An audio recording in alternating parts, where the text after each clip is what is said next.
Alright, so these are all casts created in the 1860s by a guy by the name of Henry Augustus Ward. He was the founder of Ward's Natural Science, which was the largest museum supply company in the United States. So much so that the University of Rochester Museum was the third largest after the Smithsonian and the American Museum of Natural History. And in the 1860s, he produced a set of fossil casts to sell to institutions throughout the United States that replicated the most significant and most interesting fossils in Europe and North America.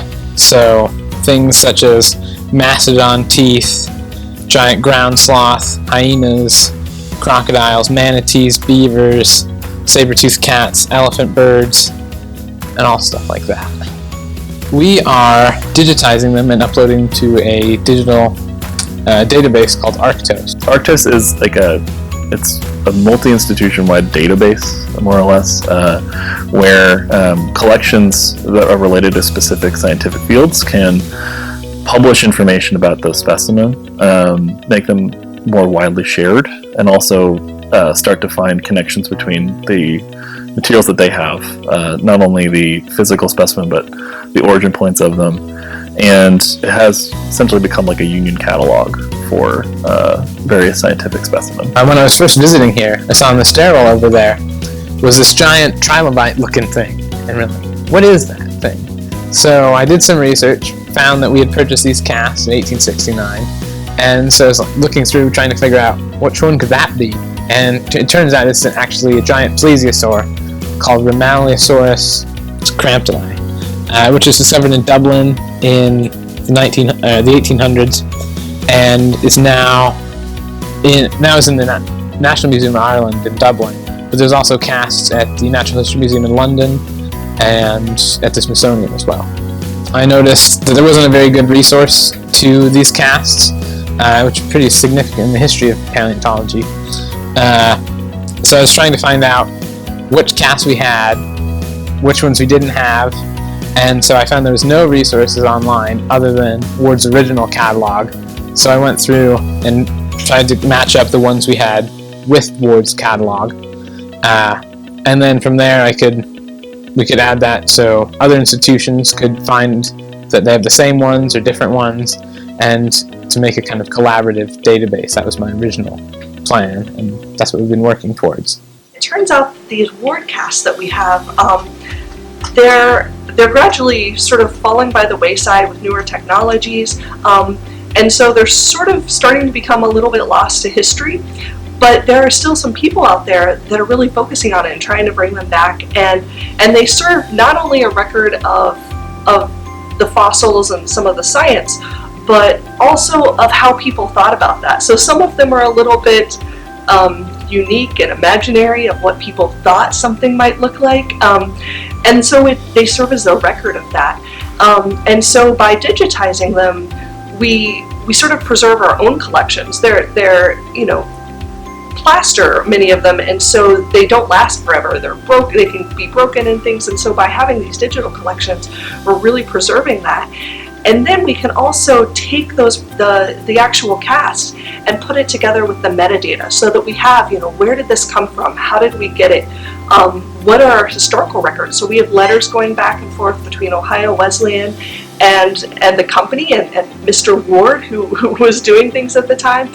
So again, collections not only of just the purchase of them, but what people were thinking of the time and why Ohio Wesleyan thought these were important to have, and we're able to preserve those and put the historical records together with the biological samples and preserve them and then make them available to other universities and other people that are interested as well.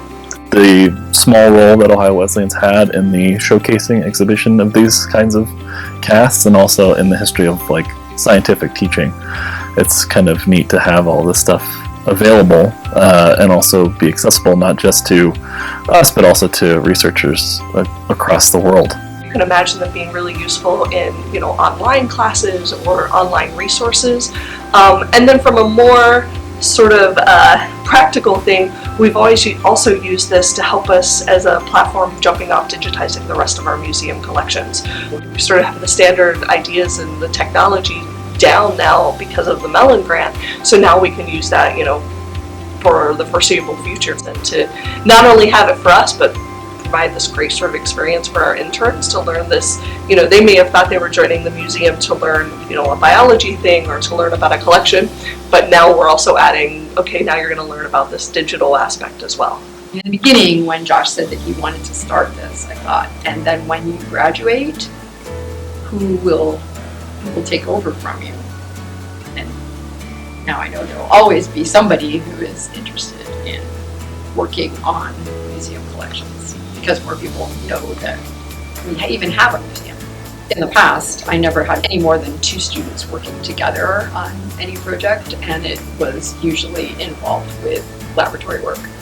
This requires a different kind of collaboration, and it also requires the students to allocate resources themselves, and it requires them to figure out each other's roles themselves, as opposed to me saying, you will do the photography and you will enter the data into Arctos and you will do this. They had to do it together. They had to teach each other leadership skills and teamwork, a lot more writing than I had anticipated, and this has given a lot of students who wouldn't have gotten public speaking experience a lot of public speaking experience. If they get anything out of this, is to be able to translate, to give an elevator speech, if you will, to translate what they're doing to the general public. So it's not something that you can say, this is how, we got the money, thank you for the money, this is how we used the money, and this is the great single effect. There are all these